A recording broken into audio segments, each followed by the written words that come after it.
हरे कृष्ण। जय माता दी। आज सुनिए चैत्र मास महात्म्य का 13वां अध्याय।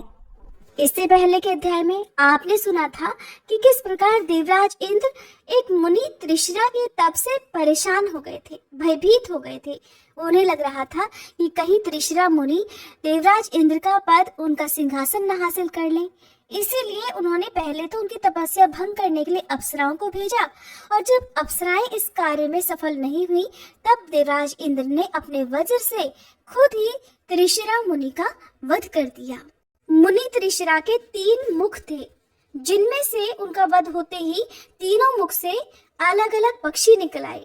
एक मुख से कबूतर, दूसरे से गौरैया और तीसरे मुख से तीतर पक्षी उड़कर चले गए। इसके साथ ही उनके प्राण प्रयाण कर गए। मुनि त्रिशरा को मृत देखकर देवराज इंद्र को बड़ा हर्ष हुआ।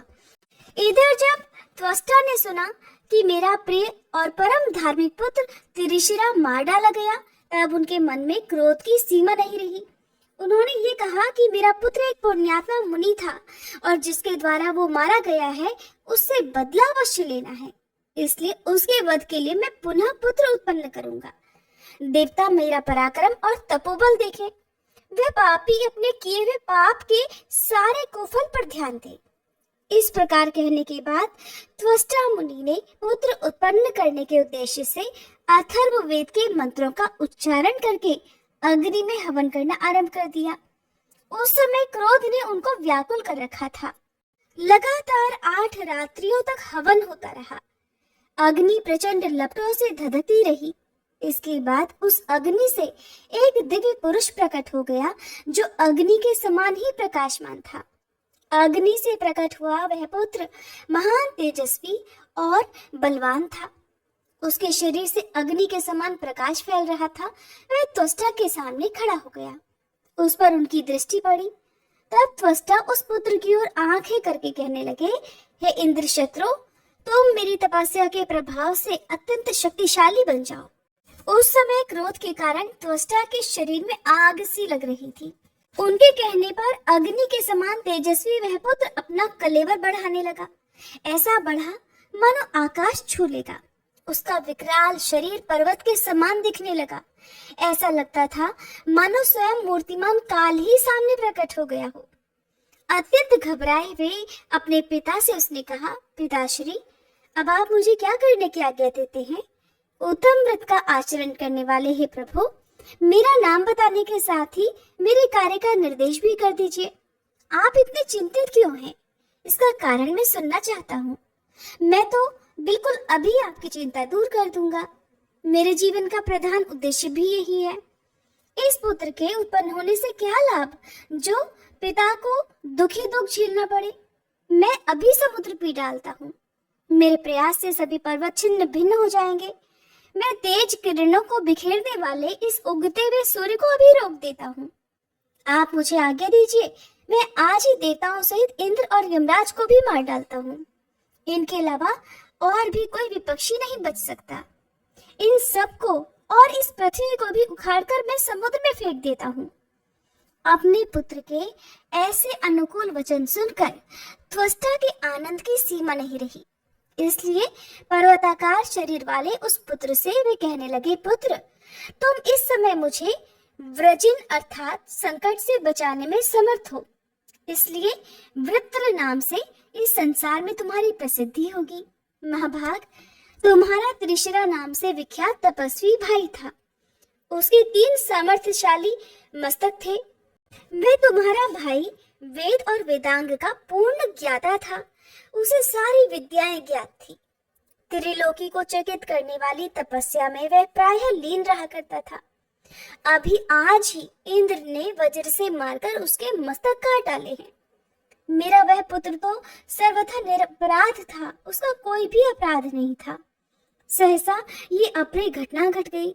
इसलिए हे पुरुष व्याघ्र, अब तुम इस पापी इंद्र को परास्त कर दो, क्योंकि वह ब्रह्मघाती, नीच, निर्लज, दुर्बुद्धि और महान शठ है। पुत्र के शोक से अत्यंत व्याकुल त्वष्टा इस प्रकार कहकर तरह तरह के दिव्य आयुधों के निर्माण में लग गए। फिर इंद्र का वध करने के लिए उन आयुधों से वृत्तासुर को उन्होंने सुसज्जित कर दिया। उन्होंने मेघ के समान प्रतिभाशाली और भार सहने में समर्थ शीघ्रगामी एक अत्यंत सुदृढ़ रथ वृत्तासुर को दे दिया और उसे युद्ध करने की आज्ञा भी दे दी। व्यास जी कहते हैं, राजन, इसके बाद महाबली वृत्तासुर वेद के पारगामी विद्वानों द्वारा स्वस्ति वाचन कराकर रथ पर बैठा और इंद्र को मारने के लिए चल पड़ा। देवताओं ने जिन बहुत से दैत्यों को परास्त कर दिया था, वे क्रूर स्वभाव वाले दानव भी वृत्तासुर को महान बलि समझकर उसकी सेवा करने के लिए उसके साथ ही चल दिए। ये दानव युद्ध करने के विचार से आ रहा है, ये देखकर इंद्र के गुप्तचर बड़ी तेजी के साथ देवराज के पास पहुंचे और वृत्तासुर क्या करना चाहता है उन्होंने ये सूचना उन्हें दे दी। दूतों ने कहा, हे स्वामिन, वृत्तासुर नाम का दानव आपका घोर शत्रु है। त्वष्टा ने इस बलवान राक्षस को उत्पन्न किया है। आप बहुत ही तेजी से वह रथ पर बैठकर इधर ही आ रहा है।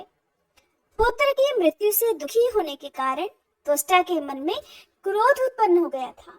उन्होंने आपका संहार करने के लिए मंत्र प्रयोग से इस दुर्धर्ष दैत्य को उत्पन्न किया है। इसके साथ बहुत से राक्षस भी हैं। महाभाग, भयंकर शब्द करने वाला ये शत्रु बड़ा ही विकराल है। इसकी आकृति ऐसी है मानो मंद्राचल या फिर सुमेरु पर्वत हो। अब इसके आने में किंचित मात्र भी देरी नहीं है, इसलिए अब आप हे देवराज अपनी रक्षा का प्रयास करें। उसी अवसर पर अत्यंत डरे हुए देवता भी वहां आ पहुंचे। अभी इंद्र गुप्तचरों की बात सुन ही रहे थे कि इतने में वे भी अपनी अपनी बातें सुनाने लगे। देवतागण कहने लगे, भगवान, इस समय स्वर्ग में तरह तरह के अपशगुन हो रहे हैं। पक्षियों की बोली से जान पड़ता है जैसे महान भय सामने आना चाहता है। कौवे, गीद, बाज और कंक नाम वाले भयंकर पक्षी घरों में आते हैं और तरह तरह की बोली बोलकर रोने लगते हैं। चिड़ियों की चींची कूकू शब्दों की तो कोई गणना ही नहीं है। हाथी और घोड़े आदि वाहन आंखों से आंसू की धारा गिरा रहे हैं। महाभाग, रात में भवनों पर रोती हुई राक्षसियां आती हैं और उनका अत्यंत भयंकर शब्द सुनाई देने लगता है। हे मानद, बिना आंधी के ही ध्वजाएं टूटकर गिर रही है। आकाश, पाताल और मर्त्यलोक चारों तरफ उत्पात ही उत्पात दिख रहा है। रात में सियारेनियां घर के आंगन में आती हैं और करुण स्वर में रोने लगती हैं। हर घर में गिरगिटों के जाले लगे हैं। प्रायः अनिष्ट की सूचना देने वाले सभी अंगों में फड़कन शुरू हो गई है। व्यास जी कहते हैं, राजन, देवताओं की ये बातें सुनकर देवराज इंद्र चिंतित हो गए। उन्होंने बृहस्पति जी को बुलाया और उनसे वे मनोगत बात पूछने लगे। कहने लगे कि हे ब्राह्मण, बड़े आश्चर्य की बात है। अचानक ये इतने भयंकर अपशगुन क्यों हो रहे हैं? महाभाग, आप सर्वज्ञ हैं। इस विघ्न को दूर करने की आप में पूर्ण योग्यता है। आप बुद्धिमान, शास्त्र के तत्वों को जानने वाले और देवताओं के गुरु हैं। विधियों की ज्ञाता है ब्राह्मण। आप शत्रु क्षय करने वाले को शांति करने की कृपा करें, जिससे मुझे दुख न देखना पड़े। वैसा ही आपको कोई प्रयास करना चाहिए। तब बृहस्पति जी बोले, हे इंद्रदेव, मैं क्या करूं? इस समय तुम्हारे द्वारा बड़ा घोर और निंदित कर्म जो हो गया है। निरपराधी मुनि को मारकर तुम क्यों इस बुरे फल के भागी बन गए? अत्यंत उग्र पुण्य और पापों का अमिट फल शीघ्र ही भोगना पड़ता है। इसलिए कल्याण चाहने वाले पुरुष को चाहिए कि खूब सोच विचार कर ही कोई कार्य करे। जिससे दूसरों को कष्ट मिले वैसा काम कभी न करे। दूसरों को पीड़ा देने वाला स्वयं सुखी रहे, ये तो बिल्कुल असंभव है। हे शक्र, तुमने मोह और लोभ में पड़कर ब्रह्म हत्या कर डाली है। अब सहसा किए हुए उसी पाप कर्म का ये फल तुम्हारे सामने आ गया है। सभी देवता मिलकर भी उस वृत्तासुर को नहीं मार सकते और तुम्हें मारने के लिए वो ही आ रहा है। उसके साथ बहुत से दानव भी आ रहे हैं। वासव, दिव्य आयुधों को लेकर वह सामने आ रहा है।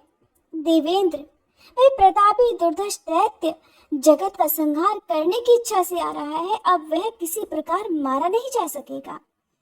राजन, इस प्रकार बृहस्पति जी के कहने पर वहां कोलाहल मच गया। यक्ष, गंधर्व, किन्नर तब को ही सार समझने वाले मुनि तथा देवता सब के सब घर छोड़कर भाग गए। ये देखकर इंद्र बड़े चिंतित हो गए। फिर तो सेना सजाने के लिए उन्होंने अपने सेवकों को आज्ञा दे दी और कहा कि तुम लोग वसुओं, रुद्रों, अश्विनी कुमारों और आदित्यों को यहाँ बुला कर लाओ। पूषा, भग, वायु, कुबेर, वरुण और यम आदि सभी प्रधान देवता अस्त्र शस्त्र लेकर विमानों पर बैठे और शीघ्र ही यहाँ आ जाएं, क्योंकि इस समय शत्रु हम पर चढ़ाई कर रहा है। इस प्रकार सेवकों को आज्ञा देकर देवराज इंद्र ऐरावत हाथी पर सवार होकर अपने भवन से चल पड़े।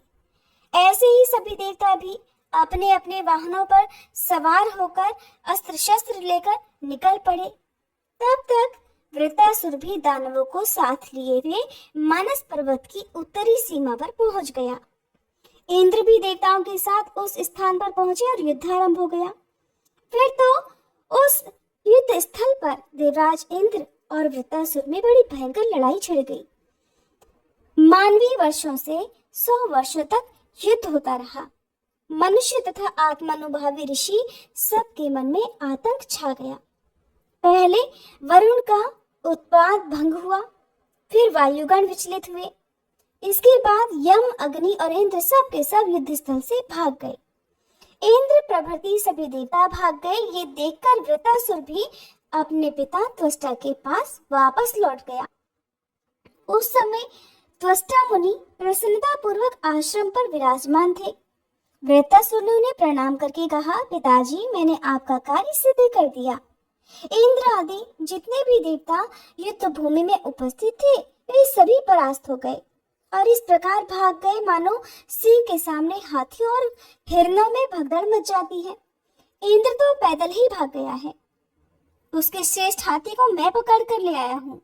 भगवान, अब आप हाथियों में प्रशंसनीय इस ऐरावत को स्वीकार कर लीजिए। डरे हुए प्राणियों को मारना अन्याय है, ये समझकर मैंने उसे प्राण छोड़ दिए। पिताजी, आज्ञा दीजिए, अब मैं आपका कौन सा मनोरथ पूर्ण करूं? सभी देवताओं के हृदय में घोर आतंक छा गया था। थक जाने से व्याकुल होकर, हे पिताजी, वो तो भाग गए। और इंद्र भी निर्भय नहीं रह सका। उसने अपने ऐरावत हाथी को छोड़कर स्वर्ग की राह पकड़ ली। व्यास जी कहते हैं, हे राजन, वृत्रासुर की ऐसी बात सुनकर त्वष्टा के आनंद की कोई सीमा नहीं रही। उन्होंने कहा, पुत्र, आज मैं अपने आप को पुत्रवान समझता हूँ। मेरा जीवन सफल हो गया। तुमने मुझे पवित्र कर दिया। आज मेरा मानसिक संताप दूर हो गया। तुम्हारे अद्भुत पराक्रम को देखकर अब मेरे मन में किसी प्रकार की कोई दुविधा, कोई दुख, कोई हलचल नहीं रही। पुत्र, अब मैं तुम्हारे हित की बात कहता हूँ, सुनो और उस पर ध्यान दो। महाभाग, बड़ी सावधानी के साथ आसन जमाकर तपस्या करना परम आवश्यक है। किसी का भी निरंतर विश्वास कभी नहीं करना चाहिए। तुम्हारा शत्रु इंद्र महान कपटी है। उसे तरह तरह की भेद विद्याएं भली भांति आती हैं। तपस्या से लक्ष्मी प्राप्त होती है। उत्तम राज्य पाने के लिए तपस्या परम साधन है। तप के प्रभाव से ही प्राणियों में बुद्धि और बल आते हैं और इसी के आचरण से प्राणी युद्ध में विजय भी प्राप्त करता है। इसलिए तो महाभाग ब्रह्मा जी की आराधना करके श्रेष्ठ वर पाने का प्रयास करो। वरदान मिलने पर दुराचारी और ब्रह्मघाती इंद्र की सत्ता नष्ट कर देनी चाहिए। शंकर जी तो बड़े दानी हैं। सावधान होकर स्थिरता पूर्वक उनकी भी उपासना करो। वे तुम्हें अभीष्ट वरदान अवश्य दे सकते हैं। जगत की रचना करने वाले ब्रह्मा जी में असीम सामर्थ्य है। उन्हें संतुष्ट करके तुम अमरत्व प्राप्त कर लो, फिर पापी इंद्र को परास्त कर देना। व्यास जी कहते हैं, राजन, वृत्रासुर ने जब पिता की ये बात सुनी तब पिताजी से आज्ञा लेकर उसने सहर्ष तपस्या के लिए प्रस्थान कर दिया और वह गंधमादन पर्वत पर जा पहुंचा, जहां पुण्य सलीला गंगा जी बह रही थी। स्नान करके उसने कुश का आसन बिछाया और शांत चित्त होकर वह उस आसन पर बैठ गया। उसने अन्न और जल का बिल्कुल परित्याग कर दिया। योगाभ्यास में उसकी वृत्ति एकनिष्ठ हो गई। स्थिर आसन लगाकर वह निरंतर ब्रह्मा जी का ध्यान करने लगा। वृत्रासुर तपस्या कर रहा है ये जानकर देवराज इंद्र अत्यंत चिंतित हो गए। उन्होंने तप में विघ्न उपस्थित करने के लिए गंधर्वों को भेजा। यक्ष, पन्नग, सर्प, किन्नर, विद्याधर, अप्सराएं और अन्य भी अनेक प्रकार के देवदूत इंद्र की प्रेरणा से वहां उनकी तपस्या भंग करने पहुंचे। सभी माया के जानकार थे। तपस्या नष्ट करने के लिए उन्होंने कई प्रकार से प्रयास किए, किंतु वह परम तपस्वी वृत्तासुर अपने लक्ष्य से तनिक भी विचलित नहीं हुआ और कठिन साधना में लीन रहा। व्यास जी कहते हैं, राजन, वृत्तासुर अपना कार्य सिद्ध करने के लिए चित्त एकाग्र करके तपस्या कर रहा था। उसे देखकर विघ्न उपस्थित करने के विचार से गए हुए देवता निराश होकर वापस लौट आए। तपस्या के 100 वर्ष पूरे होने पर लोक पितामह ब्रह्मा जी हंस पर बैठे हुए तुरंत वहां पधारे। आकर उन्होंने कहा, हे त्वष्टानंदन, शांत रहो, अब ध्यान करने की आवश्यकता नहीं है, वर मांगो, मैं तुम्हारे मनोरथ पूर्ण करने के लिए तैयार हूँ। तपस्या करते हुए तुम अत्यंत दुर्बल हो गए हो, ये देखकर अब मैं परम संतुष्ट हूँ। तुम्हारा कल्याण हो, वत्स, अपना अभीष्ट वर मांग लो। व्यास जी कहते हैं, ब्रह्मा जी जगत के अद्वैत करता है। वृत्तासुर के सामने जो उन्होंने अत्यंत विशुद्ध वाणी कही, वो अमृत के समान मधुर थी। उसे सुनकर वृत्तासुर ने तपस्या का साधन बंद कर दिया और वह बिना देर किए उठकर सामने खड़ा हो गया। उस समय प्रसन्नता के उद्वेग से उसकी आंखों में आंसू भर गए। वह दोनों हाथ जोड़े नम्रता पूर्वक मस्तक झुकाकर ब्रह्मा जी के चरणों में प्रणाम करके सामने खड़ा हो गया। नम्रता के कारण उसका शरीर झुका हुआ था। फिर वरदाता ब्रह्मा जी से, जो तपस्या से परम संतुष्ट थे, अत्यंत गदगद वाणी में कहने लगा, प्रभु, आज आपका अत्यंत दुर्लभ दर्शन मिल जाने से मुझे सभी देवताओं का पद प्राप्त हो गया। किंतु हे नाथ, मेरा प्रवर्ध मन एक बड़ी कठिन इच्छा से युक्त है। हे कमलासन, उस इच्छा को पूर्ण करने के लिए मैं निवेदन करता हूँ। हालांकि आपसे कोई भी भाव छुपा नहीं है, आप सब कुछ जानते हैं। मैं चाहता हूँ भगवान, लोहे या काठ से बने हुए, सूखे या भीगे या इसके सिवा अन्य किसी भी प्रकार के अस्त्र शस्त्रों से मेरी कभी मृत्यु न हो सके। मेरा पराक्रम सदा बढ़ता रहे, जिससे परम बलशाली देवता युद्ध में मुझे कभी न जीत सके। व्यास जी कहते हैं, राजन, वृत्र के इस प्रकार प्रार्थना करने पर ब्रह्मा जी उसके प्रति कहने लगे, वत्स, उठो, तुम्हारा कल्याण हो, जाओ, तुम्हारी इच्छा सदा सफल होगी। सूखे गीले अस्त्र शस्त्र से और किसी कठोर पदार्थ आदि से तुम्हारा कोई वध नहीं कर सकेगा। मेरी ये बात अमिट है। वृत्तासुर को इस प्रकार वरदान देकर ब्रह्मा जी स्वर्गलोक में पधार गए।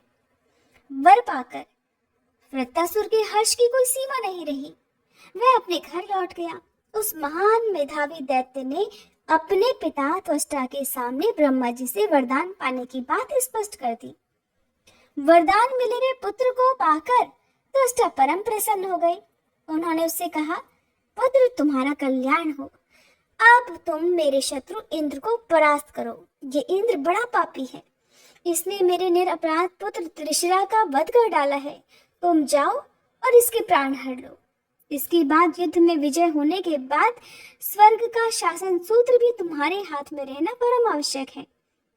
बेटा, पुत्र वध से उत्पन्न हुए मेरे अपार दुख को दूर करने में अब तुम तत्पर हो जाओ।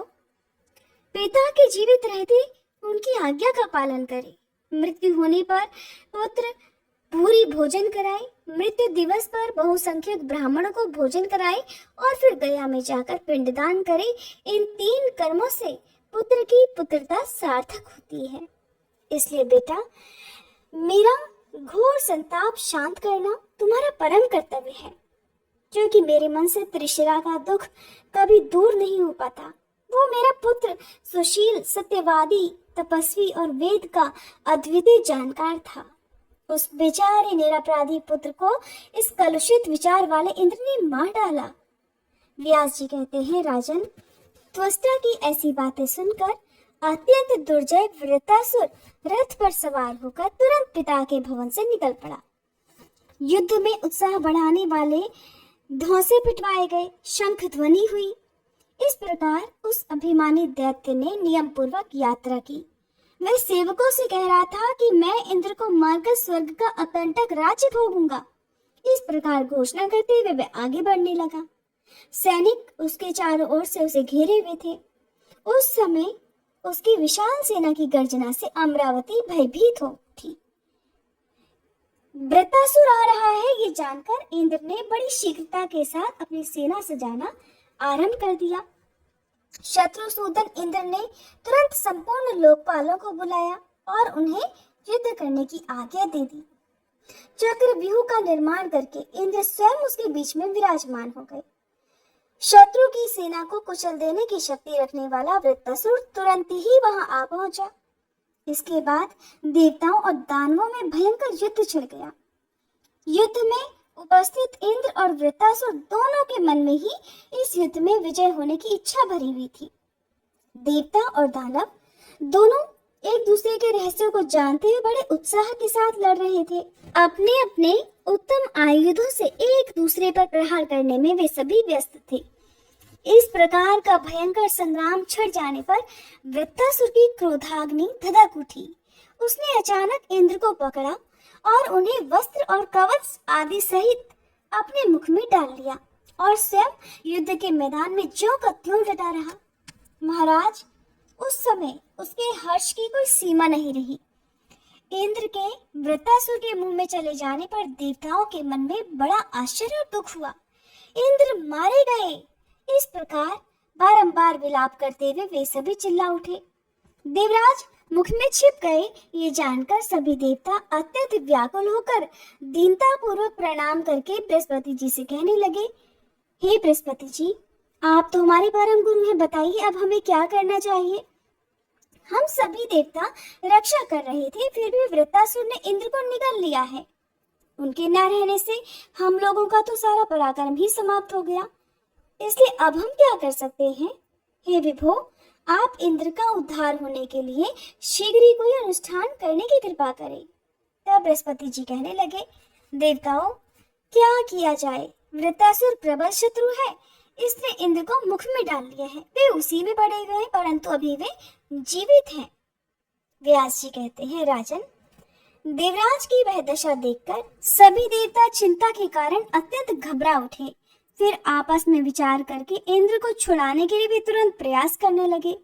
उन्होंने बृहस्पति जी की सहमति से शत्रु का संहार करने वाले महान बलवती जम्भाई का सृजन किया। वृत्तासुर को जम्भाई आई और उसका मुंह खुल गया। ऐसी स्थिति में कुछ समय तक उसका मुंह फैला रहा और इंद्र अपने अंगों को समेटकर तुरंत उसके मुख से बाहर निकल आए। तभी से जगत में जम्भाई की उत्पत्ति हुई। देवराज बाहर निकल आए ये देखकर सभी देवताओं के मुख पर मुस्कान छा गई। इसके बाद फिर से युद्ध प्रारंभ हो गया। देवताओं और दानवों का वह रोमांचकारी घोर संग्राम 10,000 वर्षों तक चलता रहा। संपूर्ण संसार त्रस्त हो गया। अभिमान में चूर रहने वाले वृत्तासुर की शक्ति जब जब अधिक बढ़ गई, तब उसके तेज से फीके पड़ जाने के कारण इंद्र परास्त हो गए। युद्ध में हार जाने पर उन्हें महान दुख हुआ। उनकी हार देखकर देवताओं के दुख की कोई सीमा नहीं रही। फिर तो इंद्र प्रभृति सभी देवता युद्ध का मैदान छोड़कर भाग गए। तुरंत वृत्तासुर आया और देव सदन पर उसने अपना अधिकार जमा लिया। स्वर्ग के सारे उपवन अब उसके उपभोग में आने लगे। उसने इंद्र के हाथी ऐरावत को भी अपनी सवारी के काम में ले लिया। राजन, अब सभी देव विमानों की व्यवस्था वृत्तासुर के हाथों में आ गई। सर्वोत्तम उच्च श्रवा घोड़े का स्वामी अब वह खुद हो गया। कामधेनु, गऊ, पारिजात पुष्प, अप्सराएं और जो कुछ भी रत्न थे, उन सब पर वृत्तासुर का अधिकार हो गया। अपने स्थान से च्युत हुए सारे देवता पर्वतों की कंदराओं में जाकर बड़े कष्ट के साथ समय बिताने लगे। अब उन्हें यज्ञ में भाग मिलना भी बंद हो गया। इसके बाद वे सभी देवता कैलाश पर्वत पर गए। वहां भगवान शंकर विराजमान थे। उन्होंने उन्हें हाथ जोड़कर प्रणाम किया और कहने लगे, हे देवाधिदेव महादेव, हे कृपा सिंधु, हम वृत्तासुर से परास्त हो गए हैं। भय से हमारा कलेजा कांप रहा है। प्रभु, हमारी रक्षा कीजिए। हे कल्याणदाता भगवान शंभु, उस बलि दानव ने हमारा घर तक हमसे छीन लिया है। इसलिए अब हमें क्या करना चाहिए, इसे स्पष्ट रूप से बताने की कृपा करें। महेश्वर, स्थान भ्रष्ट हम सभी देवता अब क्या करें और कहाँ जाएं? प्रभु, हमारे दुख का कोई पार नहीं है, इसलिए आप इससे उद्धार का कोई उपाय बताइए। तब भगवान शिव ने कहा, ब्रह्मा जी को आगे करके सभी देवता श्री हरि के स्थान पर चले और हम सब मिलकर उनसे पूछे कि वृत्तासुर का वध किस उपाय से संभव होगा, क्योंकि वे जनार्दन भगवान वासुदेव सर्वसमर्थ, कूट नीति के जानकार, बलवान, अत्यंत बुद्धिमान, शरण देने में कुशल और कृपा के समुद्र हैं। उन देवेश्वर की शरण में गए बिना ये कार्य सिद्ध ही नहीं हो सकेगा, इसलिए सभी कार्य संपन्न होने के लिए उनके पास चलना परम आवश्यक है। व्यास जी कहते हैं, राजन, इस प्रकार विचार करके ब्रह्मा, शंकर और इंद्र आदि सभी देवता भगवान विष्णु के स्थान को प्रस्थान कर गए। वहां जाकर सबने जगत पर शासन करने वाले परम प्रभु भगवान विष्णु की वेद में कहे हुए पुरुष सूक्त मंत्र से स्तुति आरंभ कर दी। तब ब्रह्मापति श्री हरि उनके सामने प्रकट हुए। उन्होंने सभी देवताओं का यथोचित सत्कार किया, फिर सामने विराजमान होकर उनसे पूछने लगे, आदरणीय देवताओं, आप सभी एक एक लोक के अधिष्ठाता हो, ब्रह्मा और शंकर जी को साथ लिए हुए यहाँ कैसे पधारे हो? आप सभी लोगों के यहाँ आने का क्या कारण है? व्यास जी कहते हैं, लक्ष्मीकांत भगवान विष्णु के ये वचन सुनकर देवता कुछ भी उत्तर नहीं दे सके। प्रायः सबके सब चिंता में पड़कर हाथ जोड़कर मौन होकर खड़े रहे। व्यास जी कहते हैं, राजन, भगवान विष्णु से किसी भी रहस्य की बात छिपी नहीं है। सभी देवताओं को इस प्रकार चिंतित और प्रेम विभोर देखकर वे उनसे कहने ही लगे, देवताओं, आप लोग मौन क्यों हो? कहो। उसे सुनकर भला या बुरा जो कुछ भी कार्य हो उसे पूरा करने का मैं प्रयास करूंगा। देवतागण कहने लगे, विभो, त्रिलोकी में भला ऐसी कौन सी बात है जो आपसे छुपी हुई हो? आप तो सब कुछ जानते हैं, फिर भी कार्य के विषय में हमसे बारंबार क्यों पूछ रहे हैं? भगवान विष्णु कहने लगे, हे श्रेष्ठ देवताओं, आपको डरना नहीं चाहिए। मुझे एक सर्वसम्मत उपाय पता है। वृत्रासुर को मारने के लिए वही उपाय मैं तुम्हें बताता हूँ, जिससे आप सभी परम सुखी हो जाओगे। आप लोगों का परम कर्तव्य है कि बल, बुद्धि, अर्थ या छल, जिस किसी प्रकार से भी अपना हित साधन हो, आप उसी उपाय से काम लें। देवताओं, यह वृत्रासुर अत्यंत अजेय शत्रु है। साम नीति का प्रयोग किए बिना सफलता असंभव है। पहले किसी प्रकार के प्रलोभन से उसे वश में कीजिए, फिर अवसर पाकर उसे मार डालना चाहिए। इसलिए गंधर्वों, आप सब के सब उस प्रचुर पराक्रमी दानव के स्थान पर जाओ और साम नीति का आश्रय लो। मैं इंद्र की सहायता अवश्य करूंगा। इनके श्रेष्ठ आयुध वज्र में गुप्त रूप से मैं प्रवेश कर जाता हूँ। देवताओं, अभी सम्यक प्रकार से समय की प्रतीक्षा करनी चाहिए। आयु समाप्त होने पर ही उसका मरण होगा। इसके अलावा इस कार्य में सफलता मिलनी असंभव है। गंधर्वों, आप सभी वृत्रासुर के पास जाओ, उससे वार्तालाप करके इंद्र के साथ उसकी मित्रता करा दो, नहीं तो ये कार्य बिल्कुल असंभव है। स्वयं मैं वामन रूप धारण करके बलि को वंचित कर चुका हूँ। एक बार मैंने मोहिनी वेश धारण किया था, जिससे सभी देवता धोखे में आ गए थे।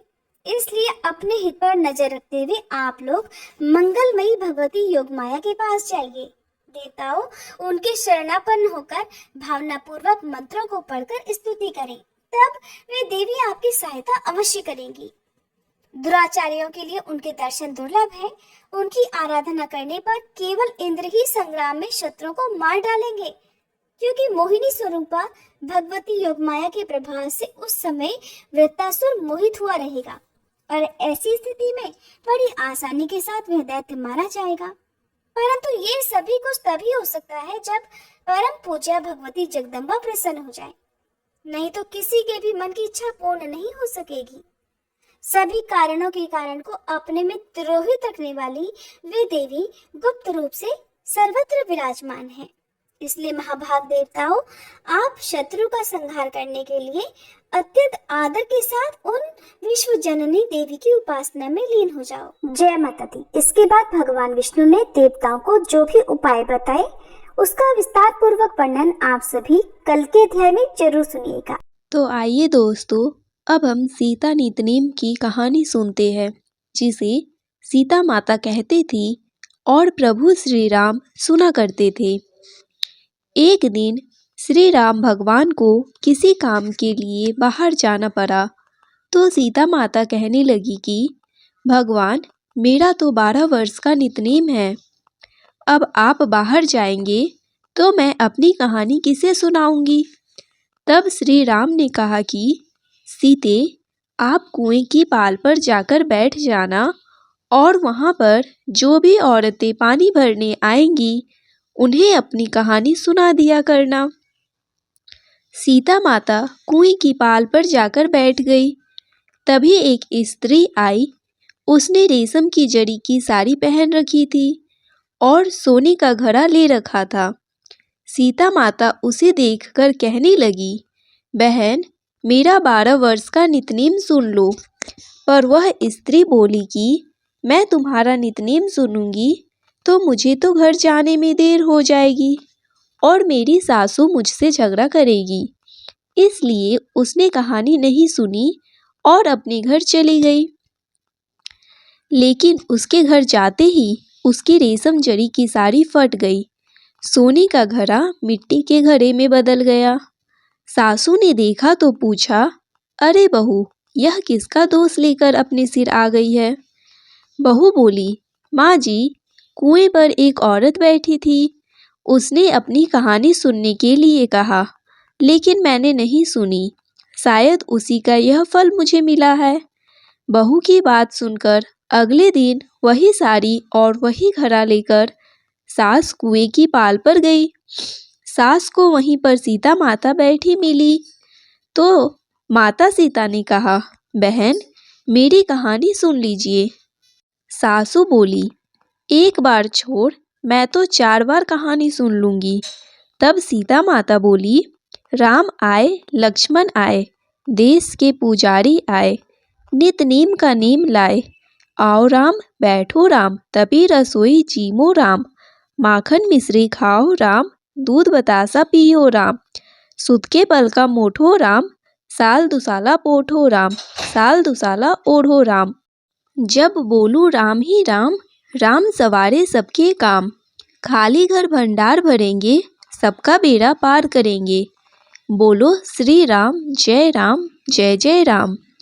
सासू बोली, बहन, कहानी तो बहुत अच्छी लगी।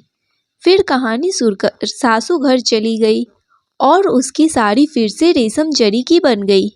मिट्टी का घड़ा फिर वापस से सोने के घड़े में बदल गया। बहू ने देखा तो कहने लगी, सासू माँ, आपने यह सब कैसे किया। सासू बोली, बहू, तू दोष लगाकर आई थी और मैं अब दोष उतार कर आ रही हूँ। बहू ने पूछा कि माँ जी, वह कुएं वाली स्त्री कौन है। सासू ने बताया कि वह तो सीता माता थी। वह पुराने से नया कर देती है, खाली घर में भंडार भर देती है। वह लक्ष्मी जी का वास घर में कर देती है और मनुष्य की जो भी इच्छा हो उसे पूर्ण कर देती है। बहू बोली, माँ जी, फिर तो ऐसी कहानी मुझे भी सुना दो। सासू बोली कि ठीक है, तुम भी सुनो। फिर सास ने कहानी शुरू की। राम आए, लक्ष्मण आए, देश के पुजारी आए, नित नेम का नेम लाए।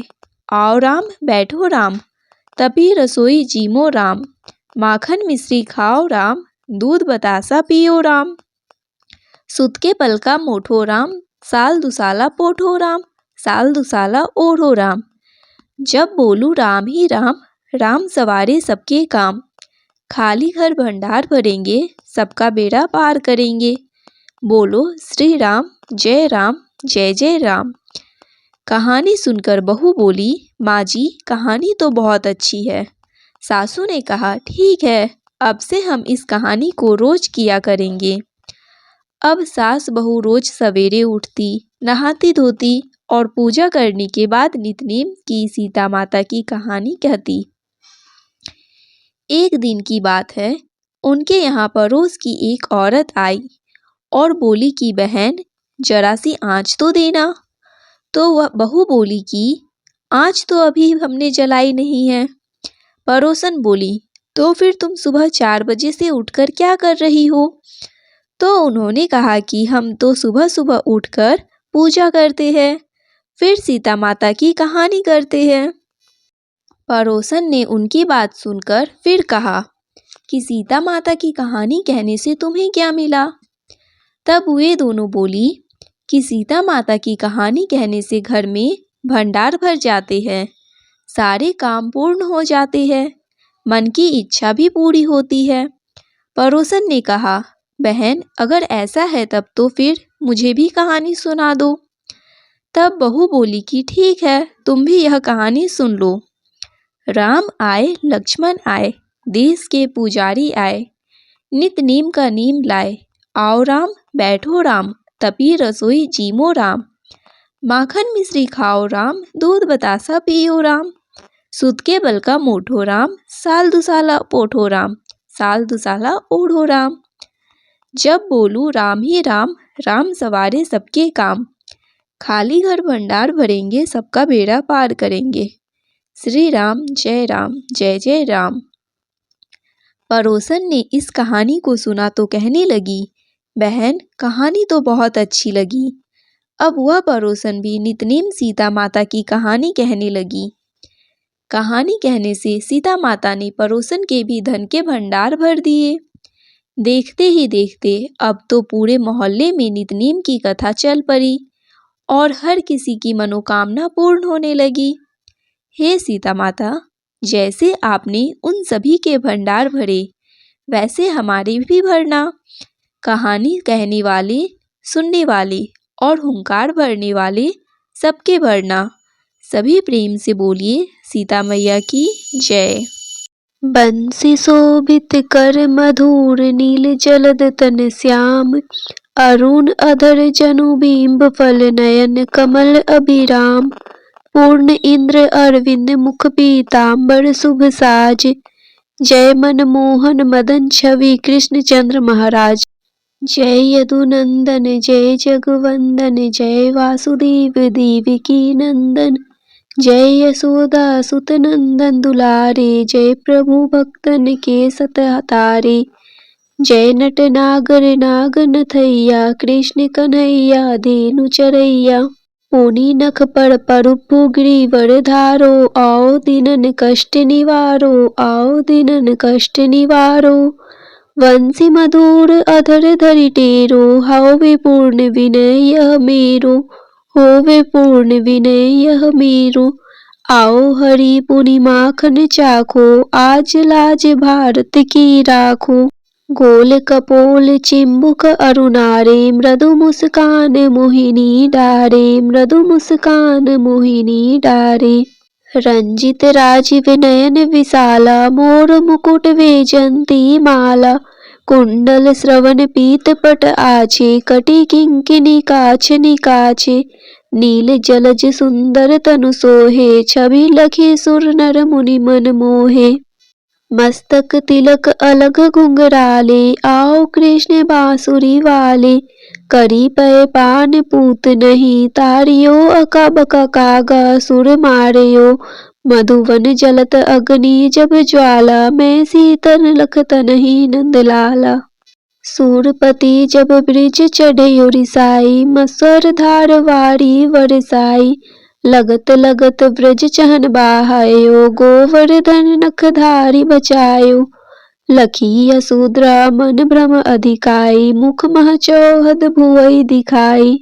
दुष्ट कंस अति उद्यम मचायो, कोटि कमल जब फूल मंगायो, नाथि कालहिनी तुम तिलीनहा, चरण चिन्ह दे निर्भय किन्हे, करी गोपीन संग रास विलासा, सबकी पूरन करी अभिलाषा, कीतिक महा असुर संहारयो, कंस ही केस पकड़ी दे मारयो, मात पिता की बंदई छुड़ाई, उग्रसेन कह राज दिलाई, वहीं से मृतक छयो सुत लायो, मातु देव की शोक मिटायो, भौमासुर मुर दैत्य संहारी, लाए शत दस सहस कुमारी, देवी मही तृण चीर संहारा, जरा सिंधु राक्षस कह मारा, असुर बकासुर आर्दिक मारियो, भक्तन के तब कष्ट निवारियो। दीन सुदामा के दुख डारियो, तंदूल 3 मुठ मुख डारियो। प्रेम के साग विंदुर घर मांगे, दुर्योधन के मेवा त्यागे। लखी प्रेम की महिमा भारी, ऐसे श्याम दिन हितकारी। भारत के पारथ रथ हाके, लिए चक्र कर नहीं बल थाके। निज गीता के ज्ञान सुनाए, भक्तन हृदय सुधा बरसाए। मीरा थी ऐसी मतवाली, विष पी गई बजा कर ताली। रान भेजा सांप पिटारी, सालिग्राम बने बनवारी। निज माया तुम विधि ही दिखायो, उड़ते संयम सकल मिटायो। तब सत निंदा करी तत्काला, जीवन मुक्त भयो शिशुपाला। जब ही द्रौपदी टेर लगाई, दीनानाथ लाज अब जाई। तुरत ही वसन बने नंदलाला, बढ़े चीर में भीरी अरि मुँह काला। अस अनाथ के नाथ कन्हैया, डूबत भवंबर बचावड नैया।